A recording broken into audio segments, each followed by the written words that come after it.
But at the end of the day, if anyone can bring contentment to you, bring happiness to you, it's your own self. So even if you want to love someone, it's more about giving rather than taking. Schopenhauer का जो aspect था, जो view था love को लेकर के, he was not exactly a fiction writer, he was more of a thinker, a philosopher. And उनका जो व्यू था वो ये था कि लव बेसिकली एक बायोलॉजिकल नीड है और नेचर ने लव को बनाया है हमें डिसीव करने के लिए. कि ये रोमियो जूलियट वाला प्यार नहीं है कि एक दूसरे के लिए मर गए, जान दे दिए. We help each other grow. कि मुझे अपनी फिलॉसफी वेंट करके अच्छा लग रहा है, बट जब वो फिलॉसफी सामने जाती है तो सामने वाले को कुछ और दिखती है और उसे वो देख के अच्छा लग रहा है. So my illusion is their reality and their reality is my illusion. Plato को अगर आप देखो द रिपब्लिक में, he has written the entire context in that philosophy की सोक्रेटिक डायलॉग जिसको हम कहते हैं, कि वो उसका स्टूडेंट था Plato, and he had given everything कि सोक्रेटिस ने ऐसा कहा, सोक्रेटिस ने ऐसा कहा, मैंने ये पूछा, मैंने anything in excess is poison. And same goes with love also. तो लव एक लेवल तक अगर मॉडरेट है तो it's a very beautiful powerful thing, win win situation. Osho ji ने कहा था, रजनीश, कि anything that is beautiful has to be temporary. कहीं ना कहीं स्टोरी टेलिंग हमेशा से रही है. और क्यों रही है? बिकॉज फिक्शन है, इल्यूजन है. एंड लव भी इतना पॉपुलर इसीलिए है because of its illusory nature.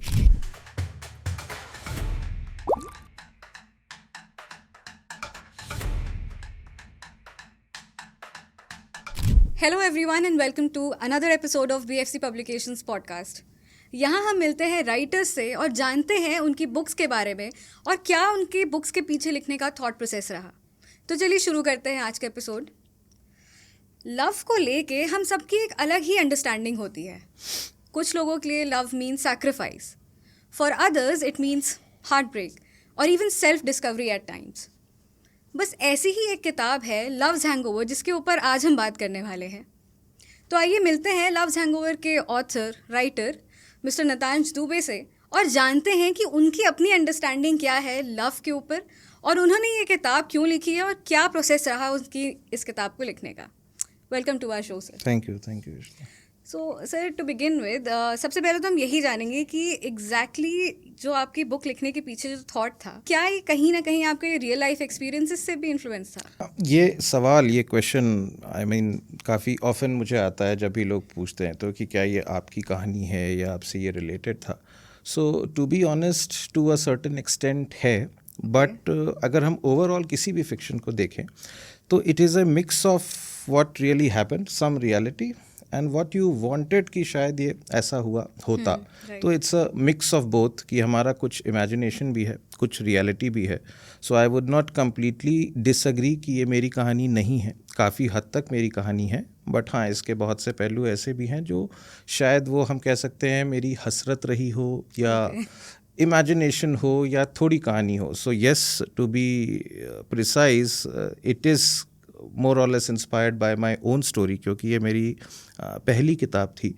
And writer जब इमैच्योर होता है या अपने बहुत ही यंग स्टेज में होता है तो आई थिंक उसके अंदर ये मैच्योरिटी नहीं होती है कि वो किसी और के पर्सपेक्टिव से, किसी और के दृष्टिकोण से ज़्यादा सोच पाए या फील कर पाए. तो he is rather focused on writing मोर जो उनके ऊपर खुद बीती है. सो मैं अपने को उसी एंट्री लेवल के राइटर्स में समझता हूँ जो शायद अभी आई experimented with other characters in my second and third books, but first book was primarily about my self. But ये कहानी सिर्फ मेरी या मेरी कल्पना नहीं कही जा सकती. It is more to do with the journey of human nature, कि कैसे वो इवॉल्व हो रहे हैं, ट्रांसफॉर्म हो रहे हैं. सो that is how it came across. तो मुझे अपनी जर्नी को कहीं ना कहीं सम अप करना था. एंड व्हेन आई से जर्नी, तो वो जर्नी अडल्ट लाइफ की जर्नी होगी, which probably starts from the time जब हम अपना घर छोड़कर कहीं दूर किसी जगह काम करने जा रहे हैं, away from parents for the first time, away from family for the first time, और दुनिया को एक नई आँखों से देखते हैं जो परहैप्स हमें हमारे घर पे रह कर के नहीं दिखेगा. सो वो जर्नी को कवर किया और yeah, I mean that's how it all came across, that it was a journey of transformation. कुछ और भी aspects हैं, again I'll address as and when they come, but there are multiple other aspects, but in a nutshell अगर हम इसे summarize करें तो it was a journey of transformation where love had to play a very integral role. Right. So it was not about the lover or the character, it was more about that very feeling, या इसको हम एक driving force, एक motivator कह सकते हैं, irrespective of कि वो किससे ओरिजिनेट हो रहा था, but all in all it was a journey of transformation. I was actually about to come to that कि जो यहाँ पे लव है या फिर यहाँ पे आपकी जो बुक में जो कैरेक्टर्स हैं, सो ये पीपल नहीं है, ये ह्यूमंस नहीं है, ये Right. एक एम्बॉडीमेंट ऑफ इमोशंस हैं. Correct, correct. कैरेक्टरिस्टिक्स के एम्बॉडीमेंट्स हैं, बेसिकली पर्सोनिफिकेशन है एक Right. ह्यूमन इमोशन के. राइट. सो थोड़ा एकदम से अचानक से बुक के थोड़े एक डिटेल में जाते हैं कि जो आपके 3 कैरेक्टर्स हैं, जी. मेन जो श्वेता, अंतरा. हाँ, जी. अंतरा है, श्वेता है, देन जानवी. जानवी. सो ये जो तीनों कैरेक्टर्स हैं, ये लव के और रिलेशनशिप्स को लेके एक बहुत ही डिफरेंट पर्सपेक्टिव्स प्रेजेंट करते हैं. करेक्ट. सो प्लीज़ उसके बारे में थोड़ा सा बताइए. सो एक थॉट जो इसके पीछे था इशिता, कि हमारी लाइफ में वो पर्सन उस टाइम पर आता है जब हम उस पर्सन के लिए रेडी होते हैं. इसको साइकोलॉजिकली सिगमंड फ्रॉइड ने ऐसे रखा है कि we don't just meet people by chance, we come across people depending on how we have manifested ourselves. So Shweta जो पहला कैरेक्टर है वो अमोल की लाइफ में आई ही तब जब अमोल उस स्टेज पर था, उसका एवोल्यूशन एकदम प्रिमिटिव प्राइमरी स्टेज में था, and he was perhaps a very basic person with very basic human needs, basic insecurities, emotional हो, साइकोलॉजिकल हो, मेंटल हो, किसी भी एस्पेक्ट की नीड्स हो, and that is the time when Shweta came. Perhaps अगर शायद 1-2 साल बाद अमोल की लाइफ में श्वेता आई होती तो शायद उन दोनों ने एक दूसरे का नोटिस भी ना लिया होता, because they would have matured bye that time.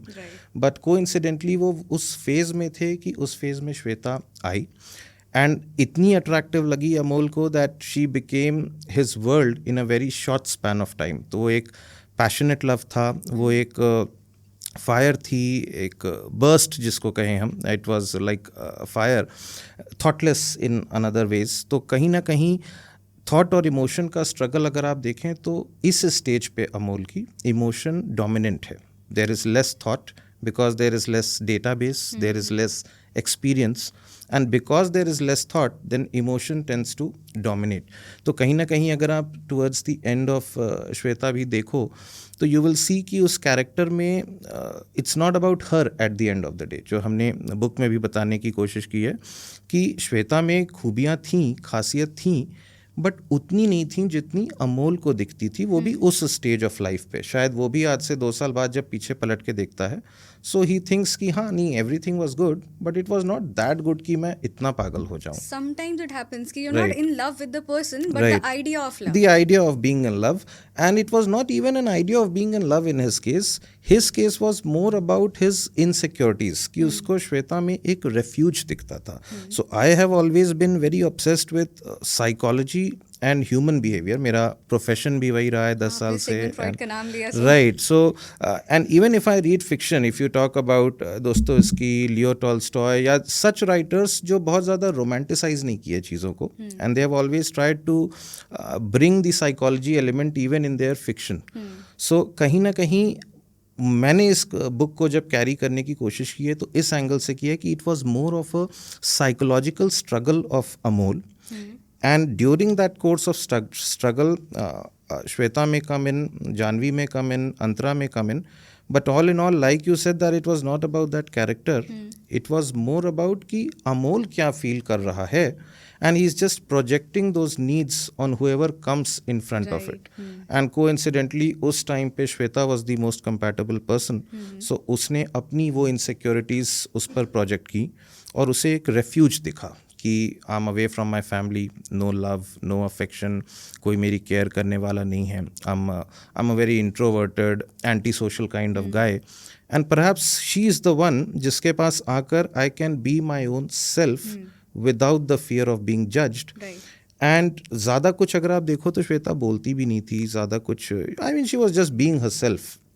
Problem Amol में ही थी ओवरऑल। अगर हम देखें the way he was reacting hysterically या thinking about her friends, it was more to do with his own psychological turmoil.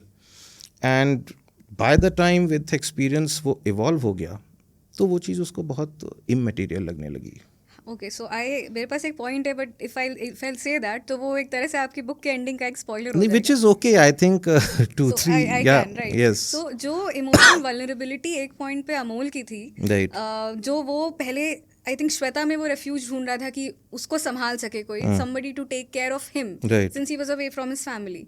यही सेम इमोशनल वल्नरेबिलिटी उसको जानवी में मिली, right, but by that time Amol had already transformed as a person, वो mature हो चुका था। Right, you got And- the gist, you can complete. हाँ, so I think वो सॉर्ट ऑफ एक फुल साइकिल कंप्लीट हो गई वहाँ यू पे। Got the gist of it. अगर आप बुक के बैक पे लिखो तो I have written it's a journey from seeking to surrender. So it was like one is Amol, one is Janvi, he is here, Janvi is here, and by the time that time passes दोनों ने अपने positions swap कर लिए हैं। So Right. Again I have not gone deeper into Janvi's perspective, but when Amol was seeking, things were going away from him. When he was chasing, when he was seeking, when he needed someone the most, whether it was because of his insecurities, psychological turmoils या जो भी reasons हो, but उस time पर चीज़ें उससे दूर जा रही थी। And by the time after one and second experience, until the time Janvi came, Amol was in that mode to just surrender. तो अब वो सीख नहीं कर रहा है, he just doesn't care, वो surrender zone में आ चुका है, and that time just things automatically started coming towards him, and that's what happens in love also, that you don't really seek, you just surrender without wanting, and it comes to you when you need it the least.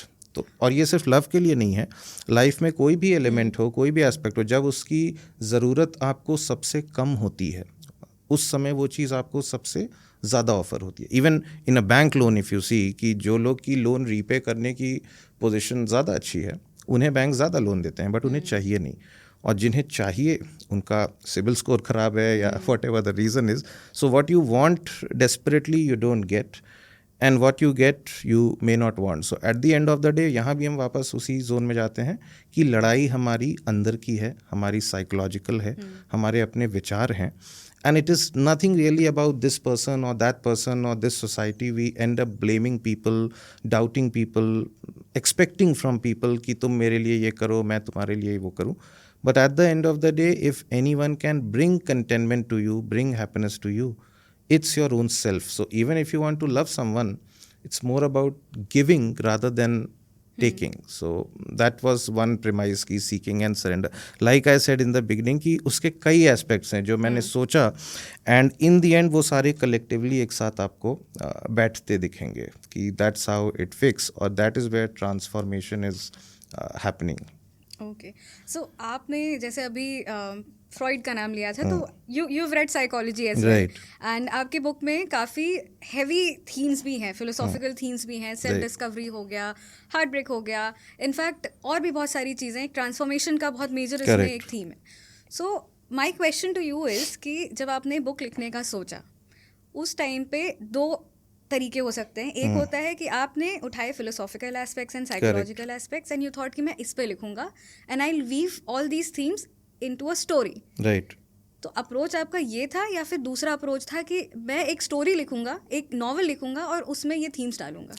I think इतना subconscious mind में philosophy ही थी, because at the end of the day it was more about lot of scattered thoughts जो इधर उधर थे। शायद मैं आज भी उन्हें चाहूँ तो एक साथ कलेक्ट करके आर्टिकुलेट ना कर पाऊँ, दो आई हैव ट्राइड, बट शायद हम उसे पूरी तरह से ना कर पाएँ।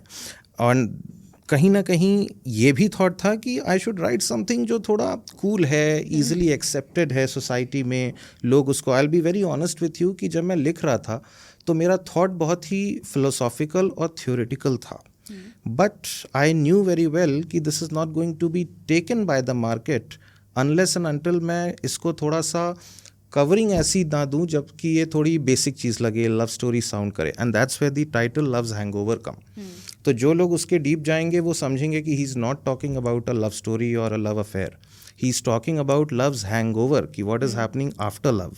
बट ये जिन्हें समझना है वो समझेंगे, बट जो उतना डीप जाना ही नहीं चाहते उनके लिए लगेगा कि हैंगओवर भी कुछ बहुत स्पाइसी वर्ड है और लव तो स्पाइसी वर्ड है ही. तो from a marketing point of view also the book would look attractive to people from both the segments, कि 20+ वाले जो बहुत बेसिक लव स्टोरीज ढूंढ रहे हैं एंड प्रॉबली 30+ वाले, 40+ वाले जो कुछ लाइफ में और मीनिंग ढूंढ रहे हैं. It should appear attractive to both of them. और इस तरह की बुक लिखने में जो एक सबसे बड़ा चैलेंज दिखता है वो ये है कि you can't resist that temptation कि मैं उसको थोड़ा रोमांटिसाइज करूं. जैसे आप देखोगे कि मैंने श्वेता को डिस्क्राइब करने में 1-2 पन्ने निकाले, फिर अंतरा को डिस्क्राइब करने में उनकी ब्यूटी, उनका ऑरा, उनकी way of talking, but that was not the central theme. The central theme would come at a very later stage, probably towards the end of the pages, कि ये एक psychological turmoil था इसका, और he was just projecting it on different people, and by the time he realized this, he had overcome that path, seeking and surrender. So कहीं ना कहीं thought हमेशा से philosophical था, but being a common man, knowing the society, की society के पास इतना time नहीं है कि वो तुम्हारी एनालॉजीज़ को या शॉपेनहायर को, फ्रॉड को, दोस्तोवेस्की को या इनके पर्सपेक्टिव से लव को देखे. तो कहीं ना कहीं मैंने उस चीज़ को फिक्शन फॉर्म में, बेसिक फॉर्म में डालने की कोशिश की है. I have tried to simplify those theories जिसको हमारे 200 साल पुराने थिंकर्स एंड राइटर्स काफ़ी स्ट्रेट फॉरवर्ड वे में लिखते थे. एक्चुअली काफ़ी इंटेंस वे में लिखते थे. हाँ, बिकॉज उनका इंटेंशन ये था ही नहीं कि हमें तुम्हारा एंटरटेनमेंट करना है. They were just writing it for the sake of writing. तुम्हें पढ़ना है पढ़ो, नहीं पढ़. और उस समय ऑल्टरनेटिव्स नहीं थे एंटरटेनमेंट के, so people use to read. आप कोई भी इस तरह का लिटरेचर पुराना उठाओ, 800 pages, 900 pages, Russian literature specially, so it become so monotonous. आप पढ़ते जाओ, एक लेवल के बाद even great writers like Dostoevsky आपको बोर होने लगेगा कि भाई इतना क्यों इलैबोरेट कर रहा है. तो इमेजिन कि someone who is very prolific reader, जिसका इंटरेस्ट है साइकोलॉजी में, उसे अगर एक लेवल पर बोर हो जा रहा है, ऑनेस्टली स्पीकिंग, तो नई जनरेशन के रीडर्स तो बिल्कुल नहीं सुनने वाले. बड़े फिकल माइंडेड है वैसे. Exactly. So they are anyways not going to. तो मैंने लिखते समय सोचा कि हम अपनी बुक ऐसे लिखेंगे कि जो जिस लेवल पे उसे देखना चाहेगा वो वहीं तक जाएगा. अब आप आज आगे जा रहे हो, आपने कनेक्ट किया जानवी और श्वेता को, इसीलिए मैंने when I came across your perspective, मुझे सरप्राइज हुआ कि अरे यार यहाँ तक आप पहुँच गए. Because not everybody is reaching like that. They are looking at it like a simple love story, कि कोई नया राइटर है, उसने just like any other simple love story लिखी है, कॉलेज लाइफ है, लड़का लड़की को देखता है. तो अगर वो उस लेवल पर देख रहे हैं, it's well and good. They will also be happy कि हाँ, हमें एक ही बुक में 3-3 लव स्टोरीज देखने को मिली. So I tried to give as much spice as I could. वो आपने पढ़ के देखी भी होगी कि कहीं ना कहीं I have tried to keep the reader hooked, no matter वो किस एज का हो. और अगर वो कुछ मैच्योर्ड कंटेंट, कोई फिलोसॉफी ढूंढ रहा है, तो वैसे भी 250 पेज पढ़ना उसके लिए कोई बड़ी बात नहीं है. एंड तक आते आते उसको सारी फिलॉसफी मिल जाएगी. हाँ. तो दैट वाज जो इसका एक एक्चुअल जो सेल्फ डिस्कवरी, वो लास्ट के पेजेस हैं. लास्ट के 10-15 pages is where we sum up everything. So if you just look at the face of it, it comes across as a love story, but it is not a story of love. It is a story of our own psychological turmoils. Love is just an aspect of it. One primary aspect of it. We can't undermine its importance. And इस पे अगर मैं कहूँ तो आपने पढ़ा भी होगा, शोपेनहायर का जो एस्पेक्ट था, जो व्यू था लव को लेकर के, he was not exactly a fiction writer, he was more of a thinker, a philosopher.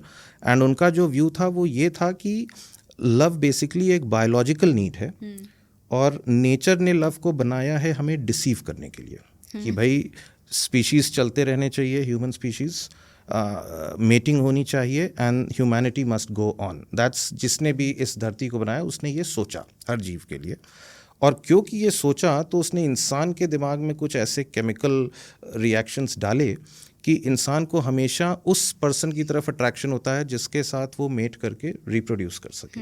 That was his thought. 200 basic biology जो बाकी एनिमल किंगडम में करेक्ट कि उन्होंने लव को भी बहुत ही बेसिक बायोलॉजी के पर्सपेक्टिव से देखा है, which from one angle today may be very incomplete, irrelevant, but अगर आप ध्यान से देखो तो फाउंडेशन उन्होंने दी थी. नाउ द क्वेश्चन कम्स कि अगर ये सर्वाइवल इंस्टिंक्ट है, अगर ये बेसिक बायोलॉजी है, तो ये लिखी गई थी 250 साल पहले, जब basic biology was limited to reproduction कि भाई तुम पैदा हो जाओ, बाकी तो हम संभाल लेंगे। दुनिया उस समय ऐसी थी। बट इन 250 सालों में अगर आप देखो तो culture, people, psychology, mental evolution, groups, organisations, academics, institutions, बहुत एस्पेक्ट ऐसे ऐसे आए जो कि सर्वाइवल से रिलेटेड हैं। सो इफ़ आई से टुडे कि भाई तुम्हें सर्वाइव करना है पैदा हो करके, तो इसका मतलब ये नहीं है कि तुम बस पैदा हो जाओ और सर्वाइव कर लोगे। तुम्हें सर्वाइव करने के लिए एकेडमिकली एक्सेल करना है, प्रोफेशनली करना है, इंटेलेक्चुअली, इमोशनली। तो नाउ इफ़ वी सी कि लव अगर उस टाइम पे रिप्रोडक्शन के लिए एक बेसिक नीड इंस्टिंक्ट था, जैसा कि शोपेनहावर ने कहा, फिर उसको आगे ले गए फ्रॉड आए, फिर दोस्तोयेव्स्की या कोई भी इन लोगों ने ऐसे ऐसे पर्सपेक्टिव दिए जो नॉन रोमांटिक राइटर्स हैं। I am not talking about Shakespeare और पी.बी. शेली और मिल्टन और कीट्स, बट जो थोड़े स्केप्टिकल राइटर थे, जो सिनिक्स थे, तो दे प्रोपगेटेड दैट एस्पेक्ट। बट अगर आज हम 2020 में 22 में देखें तो survival is depending on lot of things, and these lot of things में भी लव आपका ट्रांसफॉर्मेशन करने में एक बड़ा रोल प्ले कर रहा है। You have to survive in love as well. Exactly, you have to survive in love, and that's the modern way of looking at love. कि ये रोमियो जूलियट वाला प्यार नहीं है कि एक दूसरे के लिए मर गए, जान दे दिए। We help each other grow, चाहे हम साथ हो ना हो, चाहे श्वेता अमोल आज साथ हो ना हो, बट श्वेता ने अमोल से शायद कुछ सीखा, अमोल ने श्वेता से कुछ सीखा, and it's that is how humanity is progressing. I think Amol की लाइफ का जो मेजर लर्निंग हुआ था वो अंतरा से मिलके हुआ था, राइट। श्वेता आप कह सकते हो कि उसने सीड्स डाले कि पहले उसने सारा जो पेस्ट्स थे, पेस्टिसाइड स्प्रे किया रादर, कि अमोल ने अपना सारा एडिशनल जो पेस्ट थे वो रिमूव किया माइंड का। He became ready. वही मैं आपसे कहा कि वो इंसान आपकी लाइफ में आएगा ही तब जब आप उस चीज़ के लिए रेडी होगे। शायद हमारे दिमाग में इतनी कैपेबिलिटी नहीं है कि हम इस यूनिवर्स की मल्टीपल एनर्जीज़ को कॉम्प्रिहेंड कर पाएँ, बट कहीं ना कहीं दिस हैपन्स कि things are happening for a reason. तो अंतरा आई ही तब जब अमोल श्वेता के एक्सपीरियंस के बाद मैच्योर होकर रेडी हो चुका था, नहीं तो probably they would have not taken notice of each other. Okay, so जैसे आपसे बात करके इतना समझ में आया कि आपने काफ़ी एक्सटेंसिव रिसर्च की है to write this book, and even while you were writing this book I am sure वो कुछ ना कुछ नया आप ढूंढ रहे होंगे, पढ़ रहे होंगे। ऐसे में जहाँ आपके थॉट्स इतने हैं बट लिमिटेशन आपको उसको इतने में कंसाइज करके लिखना है, तो how was the writing process like? ये इतने को इतने में कैसे आपने संक्षेप में कैसे लिखा, इसको कंसाइज कैसे किया? कंसाइज इसको ऐसे ही किया कि एंटर ही नहीं किए। इफ़ यू सी बुक में हम जो थ्योरीज में आपसे आज बोल रहा हूँ, आई have not mention them in my book anywhere, but thought process उसके पीछे का वही था। It was more of a went for me, went of expression for me, जिसके बैक एंड में थ्योरीज हैं, जिसके बैक एंड में फिलोसॉफीज़ हैं, but I did not want the world to see कि ये फिलॉसफी है, कि मुझे अपनी फिलॉसफी वेंट करके अच्छा लग रहा है, बट जब वो फिलॉसफी सामने जाती है तो सामने वाले को कुछ और दिखती है और उसे वो देख के अच्छा लग रहा है। So my illusion is their reality and their reality is my illusion, and we both are happy. So कहीं ना कहीं I did not try to enter much because I knew कि फर्स्ट टाइम राइटर अगर कोई बहुत serious topic, we have already had lot of serious thinkers, तो we don't want serious content, we want entertainment. और आज की date में अगर कोई अपना मोबाइल हटा के आपकी बुक उठा के पढ़ने की कोशिश कर रहा है, तो एज अ राइटर आपके ऊपर ये रिस्पॉन्सिबिलिटी बनती है कि आप उनको कम से कम एंटरटेन तो करो ही। ज्ञान आप दे रहे हो, कुछ उनको बता रहे हो, ये अच्छी बात है, but if you are able to entertain them also through a story telling है ये, कि आप फिलॉसफी भी बता रहे हो and you are telling a story also. So that is what the writer should do. So I always say कि अगर कोई people come to me and say यार मैं तो कोई बुक पढ़ ही नहीं पाता, 2-4 पेज में पढ़ता हूँ एंड फिर मैं रख देता हूँ, सो आई से you should not feel bad about it, because ये तुम्हारी गलती नहीं है। अगर तुम कोई बुक उठाते हो और 4 पेज के बाद रख देते हो तो ये लिखने वाले की गलती है। This is the writers fault कि रीडर उसकी बुक उठाया और रख दिया। So that thought I had कि अगर कोई भी 20 साल का बच्चा भी उठा रहा है तो वो हुक्ड हो जाएगा पहले ही पेज से, उसका इंटरेस्ट तो आ जाएगा। So that was the thought behind simplifying it basically, जो आपने पूछा। सो ऑल्दो आपका जो स्टेटमेंट था कि राइटर का जो फॉल्ट है, I kind of agree with it, but I also disagree with it, कि इन द सेंस कि थोड़ा ज़्यादा ये इन डेप्थ वाला डिस्कशन हो जाएगा। बट अगर एक सेंटेंस में अगर मुझे इसको बोलना हो कि आई डोंट थिंक सो कि हमेशा it's the responsibility of the writer कि रीडर हुक हो जाए, बट समटाइम्स ये रीडर की भी मेंटल कैपेसिटी पे भी डिपेंड करता है. Like not everyone can read Tolstoy. Right. कुछ लोगों को कंटेम्प्रेरी राइटर ज़्यादा पसंद आते तो हैं. राइटर की फॉल्ट है कि वो मासेस से कनेक्ट नहीं कर पा रहा है. बट देन अगेन वही चीज़ है ना कि उस टाइम पे मासेस को हाँ, यही पसंद कनेक्ट था. कर रहे थे, बिल्कुल, he is right in that. So उस कॉन्टेक्स्ट में द पर्सन वुड रादर से कि ये पागल है, पता नहीं क्या लिख रहा है. एंड मतलब उनके पॉइंट ऑफ व्यू से obviously the writer is not at fault, but अगर आप रीडर के पॉइंट ऑफ व्यू से देखो तो गलती राइटर की है कि तुमने ऐसा कंटेंट ही बनाया कि मैं नहीं आके कैरी कर पाया. Make sense actually. Okay, so आपके जो बुक का टाइटल है इट्स वेरी इंटरेस्टिंग. जो टाइटल है एंड द सब टाइटल, तो थोड़ा हमें उसके बारे में बताएंगे. So title and sub title Ishita are both inter related. पहले तो जैसा कि मैंने आपको थॉट बताया कि मैं चाहता था, I am an MBA guy, I am a hardcore capitalist. तो मैं बिजनेस में बिलीव करता हूँ, प्रॉफिट्स में बिलीव करता हूँ. I may talk philosophy, I may read philosophy, I may be a psychology student, but at the end of the day last 10 years के industry experience ने मुझे एक चीज़ समझा दी है कि capital drives everything. If you have the decency, the liberty to talk philosophy when you have capital. So I always thought like a marketeer. I'll be very honest with you that I don't say कि writer should be creative and only think the creative aspect. मैंने हमेशा से marketing पे बहुत सोचा है, ध्यान दिया है, और ये ध्यान देते हुए ही ये टाइटल मैंने रखा था लव्स हैंगओवर, कि ये सुनने में बिल्कुल अपील करेगा कि यार ये कुछ मसाले वाली चीज़ है, स्पाइसी चीज़ है. सो वो जनरेशन जो सिर्फ सुपरफिशियल लेवल पर देख रही है उसको भी हिट करेगा. और अगर कोई ज़्यादा सोचेगा तो वो सोचेगा लव्स हैंगओवर, ये कहना क्या चाह रहा है. तो शायद वो सब टाइटल पढ़े, the morning after wisdom. Hangover ideally morning में होता है, तो विजडम मिली है मतलब जब वो हाई पे था अपने, तो एक तरह का नशा था. And what exactly is a hangover is कि एक्सेस हो गया रात को, रात की आपकी पार्टी थी, चाहे वो अल्कोहल हो या वो किसी भी चीज़ का स्टिमुलेशन हो, अगर वो एक्सेस हो जाए तो अर्ली मॉर्निंग बॉडी उसको बाहर निकाल देगी. And that's where your hangover comes. And love's hangover is like कि एक पर्सन एक जोन में घुसता है, और वो जोन जब उसका एक्सेस हो जाता है तो when he falls out of love, तो that is the experience which he gets as a love's hangover. कि प्यार के बाहर आने के बाद जब तुम पीछे पलट के देखते हो और निष्पक्ष भाव से देखते हो, you are looking at it from a neutral perspective, तो you are a changed person. And you are changed forever.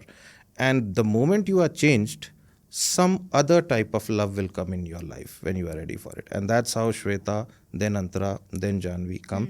Every time he was ready for it. Janvi को अमोल कभी अट्रैक्टिव लगा ही ना होता अगर वो उस टाइम पे उसकी लाइफ में आई होती जब श्वेता आई थी. Right. Again I don't want to go into details of psychology, but कहीं ना कहीं this is all interwired through psychology. कि it was not about love which Janvi was looking for, which Amol was looking for, which Shweta और Antara were looking for.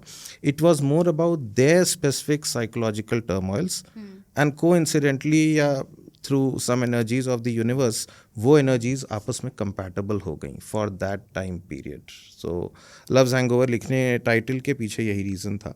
और फिर मुझे लगा यार लोग समझेंगे नहीं लव्स हैंगओवर खाली, तो आई एडेड अ सब title also, the morning after wisdom. की विजडम रात भर रही, और विजडम के बाद जो सुबह आई और जब तुमने पलट के रात को याद किया, तो that feeling of detection which you get in a morning hangover, कि रात को तो सब बहुत अच्छा लग रहा था, I was on my high, but सुबह जब मैं उठा तो I had a headache and this and that.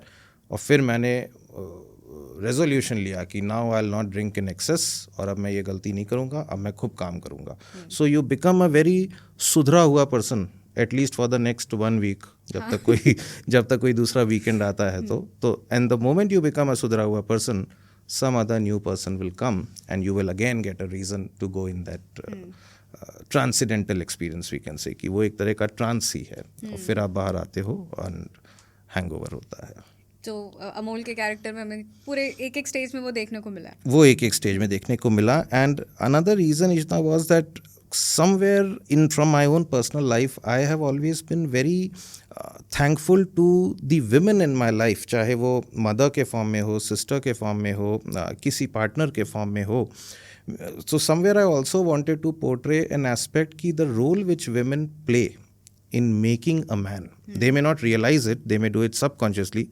उन्हें शायद ये पता भी ना हो कि मेरी वजह से कोई इंसान बन रहा है या बिगड़ रहा है, बट देयर मियर प्रेजेंस अगर कोई ध्यान से ऑब्जर्व करे उनके हर एक एस्पेक्ट को, तो इट हैज़ द पोटेंशियल कि वो इंसान खुद को ट्रांसफॉर्म कर सकता है. तो I always say honestly speaking I have learned a lot from women in my life, whether office और कॉलेज. बाद में मैं ऑफिस में HR प्रोफेशन में आया, which is a completely female dominated industry.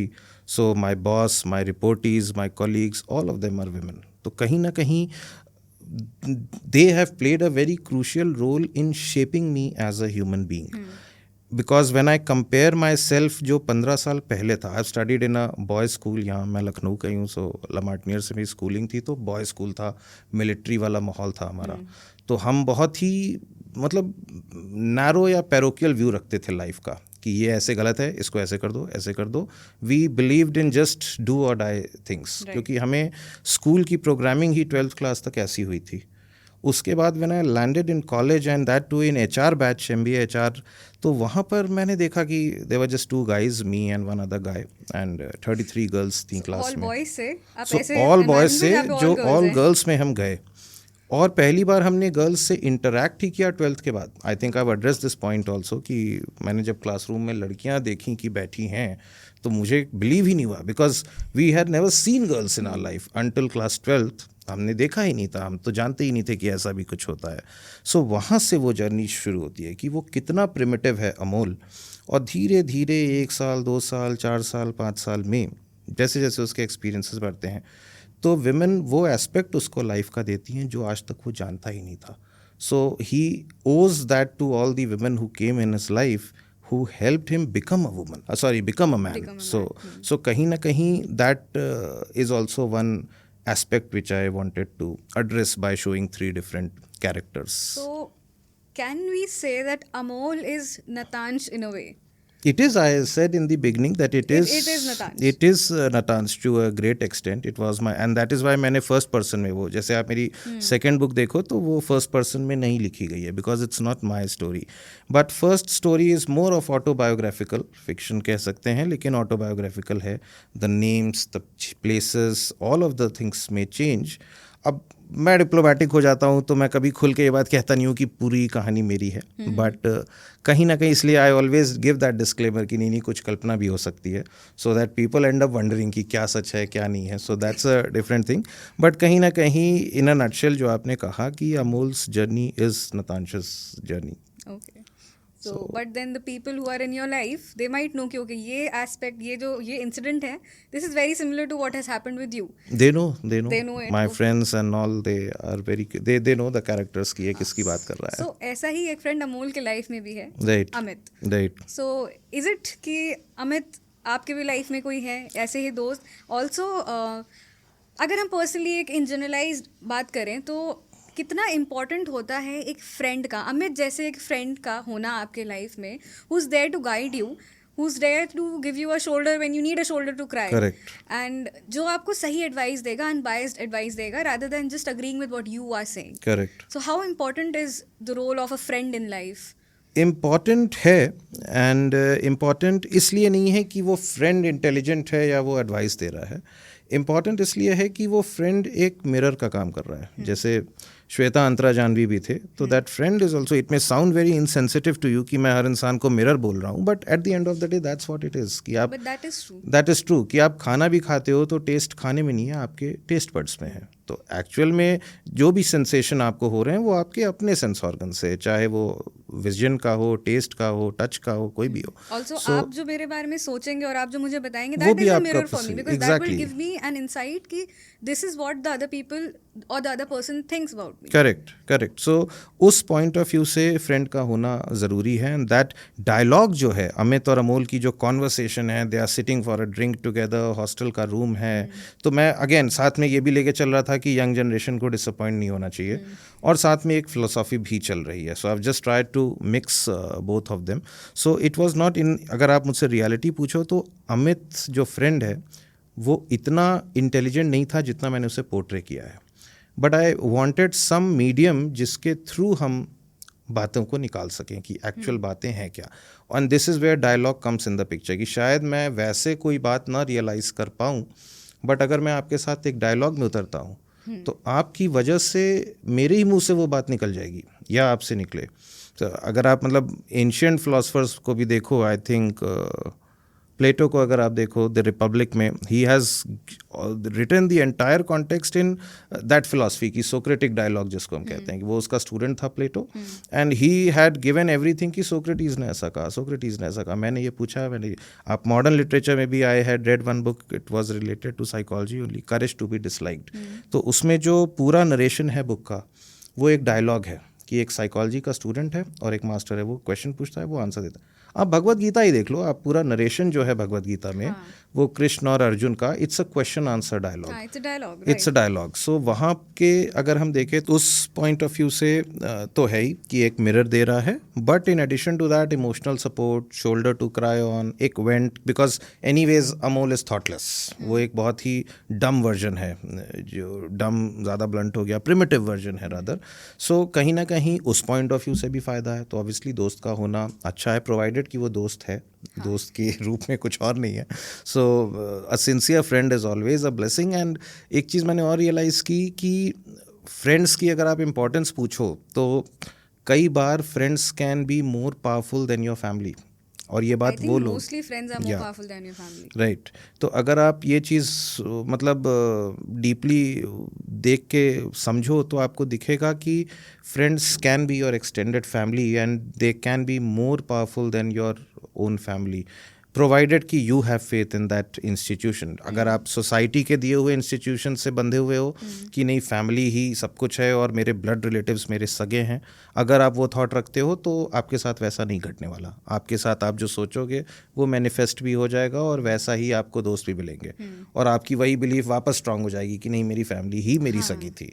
But अगर आप में हिम्मत है कि नहीं मुझे सोसाइटी के बनाए इंस्टीट्यूशंस में कोई खास इंटरेस्ट नहीं है, मुझे जो ठीक लगेगा I will let it naturally evolve, और अगर मेरी फैमिली आउटसाइड माय होम बन जाती है तो देयर इज़ नो प्रॉब्लम। और आप देखोगे कि ऐसे लोग आपकी लाइफ में आ जाएंगे कि जब आप बहुत प्रॉब्लम में हो, कोई नहीं है, घर से दूर हो, and a friend will stand for you like anything. So I have done it for my friends have done it for me, and we understand this bond कि हम friend in need is a friend in need. Exactly. So वो element always, so friends are always important. And friends are the families that you choose, because आपकी Exactly. जो biological family वो तो आपको by default mill Exactly. गई, unless and until आपको hospital में किसी ने change ना कर लिया हो, but ऐसे तो आपको वो family मिल गई, but friends को आप खुद choose करते हो, Right. and usually आपके friends वही होते हैं जो थोड़े like minded हो, जहाँ पे आपको लगता है कि आपको कभी भी जरूरत पड़ी तो they'll be there for you, and they'll be there for you A man with is the same known by mind. his company. Exactly. So हम वापस फ्रॉड वाले ही पॉइंट पर आ गए कि आप जो हो वैसे ही लोग अट्रैक्ट करोगे. So you are going to like a person very similar to how you are. True. So phrases ही आ रहे हैं इस वक्त बहुत, of the same feather flock together. Yes. So anyway, moving ahead, आपने अपनी बुक में लव का जो एक पोर्ट्रेयल दिया है, वो थोड़ा एक इल्यूजन का पोर्ट्रेयल भी है कि love is an illusion. So Right. is love actually an illusion or there's more to it? इश्ता इल्यूजन अगर बोलें तो आई वुड से कि वो काफ़ी कम होगा, माइल्ड होगा. रादर अगर मुझे सच ही बोलना है विदाउट बॉदरिंग कि हाउ इट साउंड्स, तो टेक्निकली या मेडिकली या psychologically speaking it is a disease. मतलब डिजीज़ बोलना एग्जैजरेशन नहीं होगा. Love अगर is a disease. एक to a certain extent. Again अब इसके लिए भी दूसरा एक anything in excess is poison कि कंसंट्रेशन की बात है. अगर आप केमिस्ट्री के लेंस से देखो तो अल्कोहल कोई बुरी चीज़ नहीं है. वो दवा में पड़ती है कम मात्रा में तो वो दवा है. अल्कोहल का कंसंट्रेशन बढ़ा दिया अगर तो वो शराब है और वो नुकसान करती है. यही लॉजिक हम पानी पे भी अप्लाई कर सकते हैं कि आप पानी पी रहे हो, बहुत ज़रूरी है, बट अगर आप दिन भर पानी पीते ही रहो तो वो भी जहर बन जाएगा आपके लिए. तो anything in excess is poison, and same goes with love also. तो लव एक लेवल तक अगर मॉडरेट है तो it's a very beautiful powerful thing, win win situation.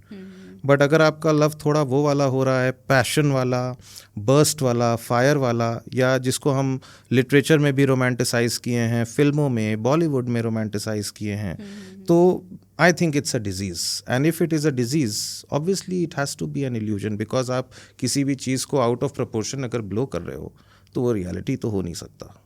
होगा तो वो इल्यूजन ही. तो and that is why the hangover happens कि आप एक ट्रांस के मूड जोन में थे, उसके बाहर आप आए. I have read somewhere that falling out of love is very enlightening. You see the world with whole new eyes.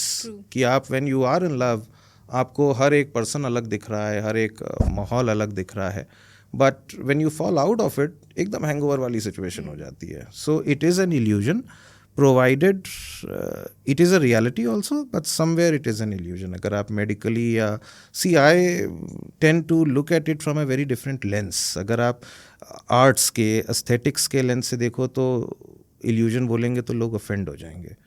But anything of art is an illusion. मतलब if अभी तक मैं आपसे इस तरह के राइटर्स की बात किया, skeptic राइटर्स की, अगर हम ऑस्कर वाइल्ड की तरफ जाएं या शेक्सपियर की तरफ जाएं या इस तरह के राइटर्स की बात करें जिन्होंने रोमांटिसाइज किया है, या ऑस्कर वाइल्ड ने भी रोमांटिसाइज तो नहीं किया है बट एटलीस्ट उसको ब्यूटी और डिल्यूजन या आर्ट से जोड़ा है. हाँ. शेक्सपियर ने तो खुले खुले रोमांटिसाइज भी किया है.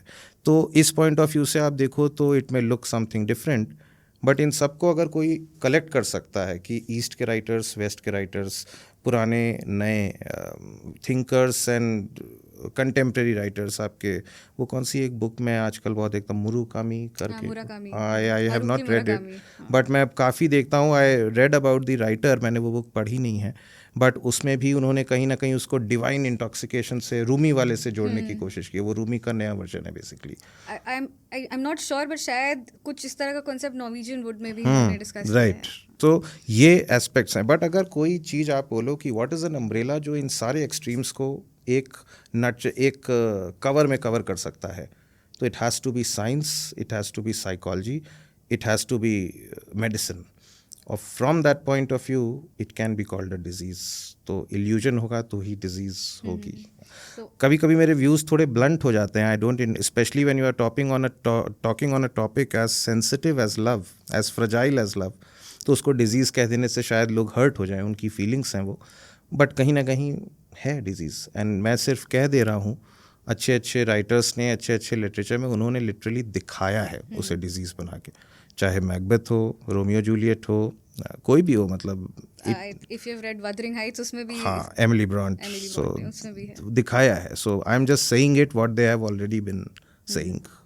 In fact adding on to that point, जो इल्यूजन वाला था mostly, so what happens is कि जो, क्योंकि हैंगओवर की बात हो रही है, हैंगओवर में अल्कोहल, एंड दूसरा क्योंकि लव का हैंगओवर है तो लव आया.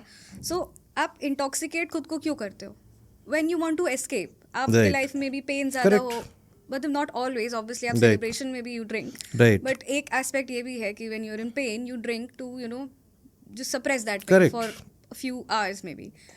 सो वहाँ पे you creating an illusion of happiness for yourself. Exactly. ठीक है, मैंने पी लिया, मुझे याद नहीं है, you go into a happy high. Love में भी यही होता है कि आपके लाइफ में यू फाइंड समवन, पहले तो you fall with the idea of falling in love, उसके बाद में maybe if you are lucky you fall in love with the person as well and the person falls in love with you as well. अब उसके बाद में क्या होता है कि आपको सब कुछ अच्छा लगने लगता है, हाँ ठीक है भाई, वो भी इंसान भी बहुत अच्छा है, आसपास वाले लोग भी अच्छे हैं, ओवरऑल आपका मूड थोड़ा अपलिफ्ट हो जाता है. बट देन धीरे धीरे जब वो फेज जाने लगता है, जब आपको रियलिटी हिट करती है, दैट इज वेयर जब वो इल्यूजन थोड़ा ब्रेक होने लगता है, and then it hits you कि okay, love is not as permanent, as yellow as it seems to be. But हाँ, अल्टीमेटली वो रियलिटी लव की आपको एक पॉइंट के बाद में ही रियलाइज होती है. एंड इस पर एक पॉइंट था, ओशो जी ने कहा था, रजनीश, कि anything that is beautiful has to be temporary. And Oscar Wilde का एक कोट है कि they spoil every romance by trying to make it last forever. So the problem with romances, इसको बर्नार्ड शॉ ने दूसरे way में कहा है कि those in love should never marry, कि the beginning of marriage is the death of love, कि now they are the end हो गया मूवी का. वेरी कंट्रोवर्शियल बस ये. हाँ, but what I am trying to say here is कि जो एनोलॉजी ओशो ने दी थी, मुझे बहुत हिट की थी वो पॉइंट, कि कागज़ का फूल अगर है तो वो परमानेंट हो सकता है. आर्टिफिशियल फ्लावर आप अपने घर में रख सकते हो और वो सड़ेगा नहीं, पानी नहीं देना है, कुछ नहीं करना है, एटलीस्ट कुछ तो अच्छा दिखेगा कि आप सुबह उठे, ड्राइंग रूम में गए, आर्टिफिशियल फ्लावर्स रखे हैं, यू लाइक इट. बट अगर आप रियल लव, नेचुरल लव ढूंढ रहे हो तो वो 1-2 दिन में ख़त्म हो जाएगा. अगर आप असली गुलाब ला कर रखते हो तो उसमें कांटे भी होंगे, कीड़े भी लग सकते हैं, मेंटेनेंस भी मांगेगा. अब ये चीज़ अगर आप मेटाफोरिकली रियल लाइफ में उतार कर देखो तो यू विल रियलाइज़ कि वाई रियल लव वाले ज़्यादा सफ़र करते हैं और कागज़ के फूल वाले ज़्यादा ईजी गोइंग होते हैं, या उनकी लाइफ भी चल जाती है. इसको दूसरे शब्दों में कहा गया है happy marriage, the secret to a happy marriage is a misunderstanding, कि till the time you guys don't really understand each other, you don't really understand the world, you will be happy in your marriage. The day you guys realize कि मुझे इसकी ज़रूरत नहीं है या इसे मेरी ज़रूरत नहीं है, हम दोनों ने अपनी लाइफ मिजरेबल बना रखी है, perhaps you guys may part ways. So कहीं ना कहीं illusions reality को, and that's why we say truth is stranger than fiction. कि the moment it talks about something truth, people don't like it. क्योंकि मज़ा तो देखो इमेजिनेशन में ही आता है, कहानी में ही आता है. And human beings have always been obsessed with storytelling ever since. Right. And that's why we have progressed so much as a species. कि कोई एक इंसान है जो आता है, हम सबको जोड़ता है कि वहाँ दूसरा दुनिया है, वहाँ भगवान है, ये है, वो है. So we tend to listen to it. और आप हिस्ट्री उठा के भी पढ़ो, राइट फ्रॉम जब होमो सेपियंस के भी पहले जब थे, होमो हैबिलिस थे, होमो इरेक्टस थे, तब भी वो भगवान में अलग अलग तरीके के रिलीजन्स में, गॉड्स में बिलीव करते थे. सो कहीं ना कहीं स्टोरी टेलिंग हमेशा से रही है. और क्यों रही है? बिकॉज फिक्शन है, इल्यूजन है. एंड लव भी इतना पॉपुलर इसीलिए है because of its illusory nature. इसीलिए आपने इन सारी फिलोसफीज को एक फिक्शन में लिखा rather than writing फिक्शन में it in prose. Correct, because कोई इंटरेस्टेड नहीं होता. prose. लोग कहते भाई तुम क्यों ज्ञान दे रहे हो, ज्ञान देने वाले बहुत लोग हैं. And that's true also. मतलब I would be a very immature person to give gyan. I don't consider myself as someone जो ज्ञान दे सकता है. हाँ, शायद मैं लोगों का एंटरटेनमेंट कर सकूँ. So I consider myself in the field of writing also. From a reader's perspective, I am an entertainer. From my own point of view, if you ask me, तो it is a vent for me. कि it's not my profession. कि वो मेरे लिए creative aspect है. I'm not looking at it from a source of earning point of view कि this is my means of living, कि I am a professional writer.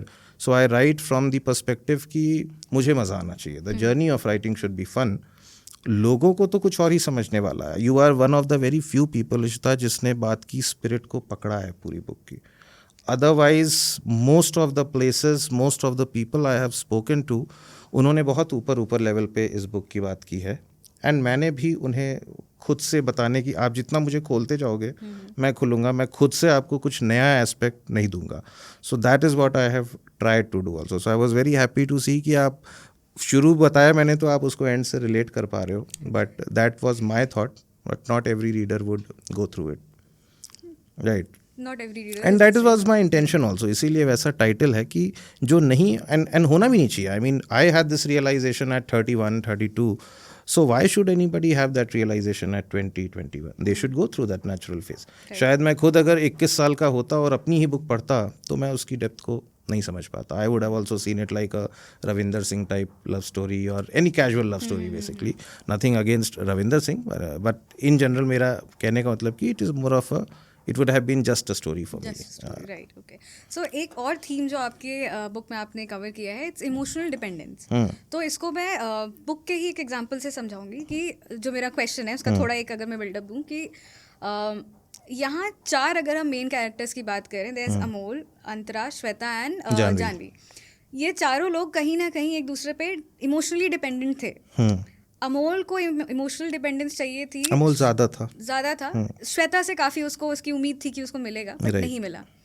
फिर एक पॉइंट पे अंतरा आई जहाँ पे सॉर्ट ऑफ उसको थोड़ी क्लैरिटी मिली अपने आप को लेके, बट देन अगेन अंतरा के साथ भी things didn't end. Right. Then Janvi आई जहाँ पे उसकी इमोशनल डिपेंडेंसी अमोल पे ज़्यादा हो गई थी, उलट चुका था मामला. It had gone the other way around. Right. So sometimes people mistake emotional dependence with love. They Most of the interchange it times. Most of the times.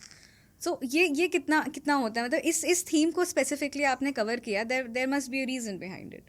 It is most, that's what psychological turmoil is. कि हमारे 90% problems वो it's not about love, it is about something very different. हमें subconscious mind में क्योंकि वो है तो हम खुद उसे आर्टिकुलेट नहीं कर पा रहे कि भाई प्रॉब्लम क्या है.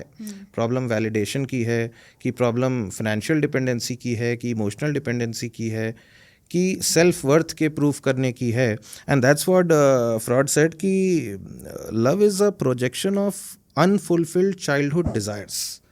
कि बचपन में जो हमारे, अगर मैं आपको इसको सिंपल एग्जांपल से समझाऊं तो अगर कोई बच्चा है जो घर में बहुत निगलेक्ट किया गया है एंड पेरेंट्स ने नहीं ध्यान दिया या कुछ भी रीज़न हो सकता है, एंड वो बच्चा बाहर प्रेम ढूंढेगा. He will start looking for that love outside because उसे वो लव घर में नहीं मिल रहा है. नहीं मिल रहा है. तो ये एक साइकोलॉजिकल नीड है और जो वो प्रोजेक्ट कर देता है किसी XYZ पर्सन पे. I have come across live examples of such people in my life, in my circle, where I tell them कि okay, you were an 11th class student, things at your home were not very great, things between your parents were not great, because of that impact came on you, और आप घर के बाहर जा कर के उस प्यार को ढूंढे. Now you got someone as a rescue और आपको लगा कि यही है वो. मैं एक रस्सी से गिर रहा था, मैंने इसको पकड़ लिया, अब मैं नहीं गिरूंगा. और उस टाइम पर वो पर्सन था important. But now you have to understand कि आप उस समय कॉलेज में थे, स्कूल में थे, होपलेस थे, हेल्पलेस थे. अब आपकी कंडीशंस बदल चुकी हैं, लेकिन अब आपके मन में वो बिलीफ है कि भाई यही था जिसने रखा था. अब मॉरलिटी से आप सोचो कि नहीं, बिकॉज ये उस समय मेरे साथ था तो मुझे इसके साथ होना चाहिए. From that perspective that's a different topic of debate all together. But अगर आप ध्यान से देखो तो फीलिंग तो ख़त्म हो चुकी है. हम we come back to Osho वाला पॉइंट कि टेम्प्रेरी है.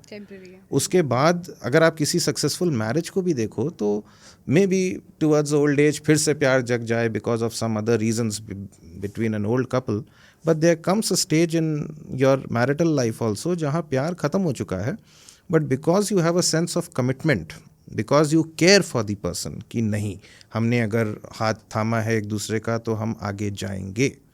सो it's not natural. Now you are explaining to yourself through morality, और बिकॉज आप फिर आगे जाने लगे इस वजह से तो शायद फिर से प्यार आ जाए वापस. तो ऑन ऑफ होता रहता है. It's more about your sense of commitment कि how seriously you take your commitment at the end of the day.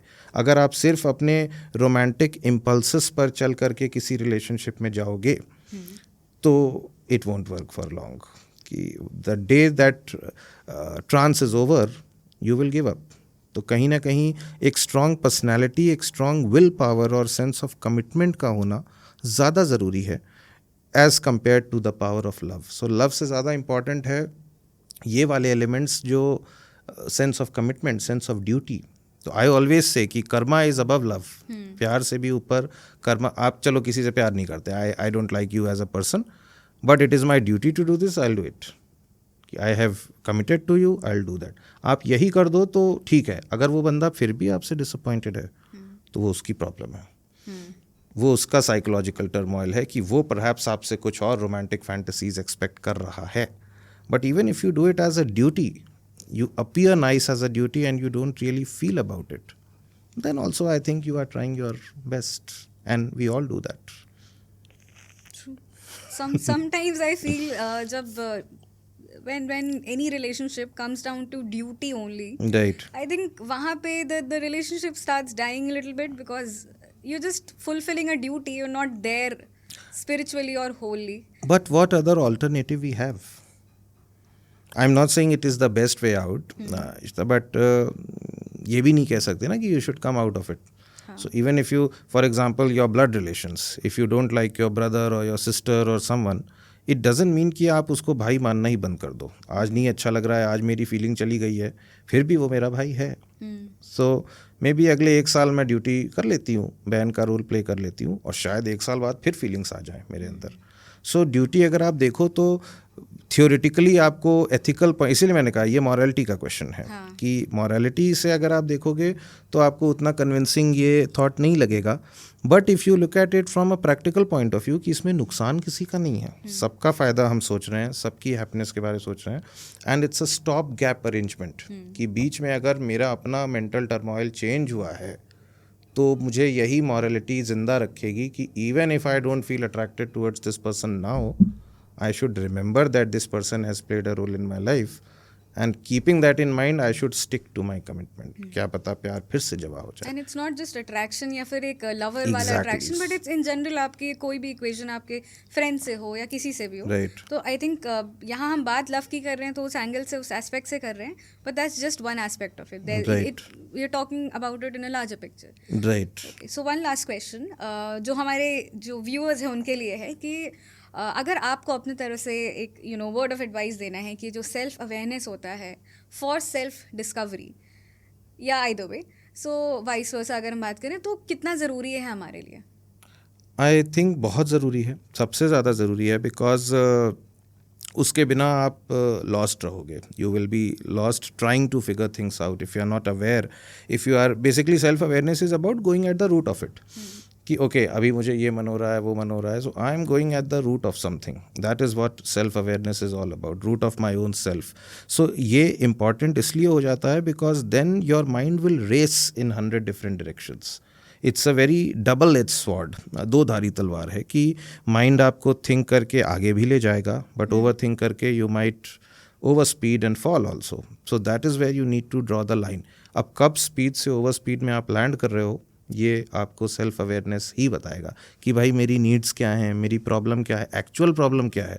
मुझे लग रहा है कि she is not in love with me, she is not responding to my messages, but क्या यही सच में मेरी प्रॉब्लम है या मेरी प्रॉब्लम कुछ और है? Is it a problem of my own self-worth? Is it a problem that I need validation? And if I need validation, why I need validation? क्या कुछ lacking दिख रहा है मुझे अपने? वो अगर है तो मैं उस चीज़ को डायरेक्ट भर लूँ ना. Why am I just trying to feel nice through some external validation and just feel temporarily good? This is anyways not the permanent solution. कि ये permanent solution होगा भी नहीं कि and we tend to do a lot many times. हमें जब कुछ नहीं समझ में आता है कि figure out कैसे करें, solve कैसे करें, तो we end up doing that thing जहाँ पर हमें फील गुड हुआ कि नहीं. And then friends come in the picture कि मैंने कहा था उससे बात मत करना, but that person goes to that person और फिर बात कर ली. 2 महीने से हम शांत थे, सब गैप था, एवरीथिंग वाज ओके, बट उसे अपने इम्पल्सेस रोके नहीं गए and she landed up. I see a lot of my female friends अपनी फीमेल फ्रेंड्स को ये एडवाइस देती हैं. दे से कि नहीं तुम उसको छोड़ दो, वो एक्सप्लॉयट कर रहा है तुम्हें, वो तुम्हारे साथ मैनिपुलेशन कर रहा है. And the girl knows it, but because at that point of time she is overpowered by her feelings, so she may end up forgiving him again. And that is where it goes wrong. कि वो feel good कराना, we have to understand कि nature को इससे कोई फ़र्क नहीं पड़ता कि हम कितने feel good या happy feel कर रहे हैं.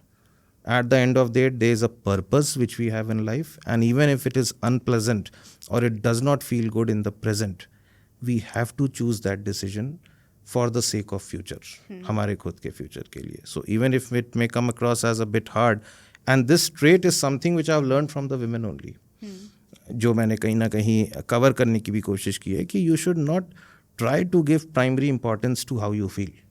You should give importance to what is right, what is important for the global good, for the community good. कि सबका साथ सबका विकास टाइप्स की. Everybody should be happy at the win win theory. You can't win by making someone else lose. So at the end of the day it has to be a win win theory. Alright. So, thank you so much, Nitaj, for joining us, and it was wonderful talking to you. Same here. And love, actually, it's a very complex feeling, Complex very topic. complex emotion, and सबकी अपनी अलग understanding है, सबके अपनी अलग experiences हैं, Right. And it's यही experiences हमें as a human being define भी करते हैं. Right. And it's not just एक love for a person, love for a lover या beloved. It's love in general. मतलब any sort of relationship that you have with yourself, with your partner, with your friends, वो सारे ही एक जो relationships हैं वो सब important हैं. And कहीं ना कहीं वो आपको उनके साथ के जो आपके equations हैं, जो वो love है, जो वो experiences हैं, वो आपको shape करते हैं. इस वजह से इट्स इंपॉर्टेंट टू अंडरस्टैंड कि पहले आपकी समझ लव को क्या है, एंड जो आपके लाइफ में लोग हैं उनकी आपकी लाइफ में क्या इंपॉर्टेंस है. अगर आपको लव्स हैंगओवर पढ़नी है तो फिर आप इनको वेबसाइट पे जाके बुक्स परचेज कर सकते हैं. It's available on Amazon, Flipkart and BFC publications के वेबसाइट पे भी है. सो get your copies today and find out what loves hangover actually is. And हमारे चैनल को लाइक, शेयर और सब्सक्राइब करना ना भूलें.